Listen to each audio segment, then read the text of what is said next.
AITA for refusing to hear my wife out on why she acted the way she did when I cried? Sorry for the mouthful title. Last Thursday, I, 47M, had by far the worst day of my professional career in my life. It started with a mistake that I made a few months back coming to light, which caused an enormous issue for my entire office. My boss yelled at me in front of 20 people, and many of them had to help rewrite, print, and reorganize the documents that I blundered on. I drove home in a daze that day. Then I walked in the door to find my wife, 36F, on the sofa on her phone. She immediately said to me, "So, what's for dinner?" I absolutely hate that question. I've told her again and again. I just worked 10 hours.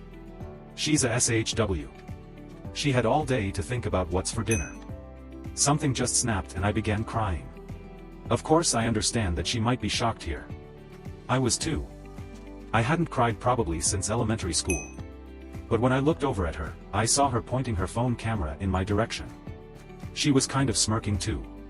It may have been that she felt awkward, but for obvious reasons, this upset me more. When I asked her what the hell her problem was, she said I was having a mental break that she should keep evidence of on her phone. Immediately I walked out, got in my car, and drove away. I stayed in a cheap motel that night, ignoring all of my wife's calls and texts.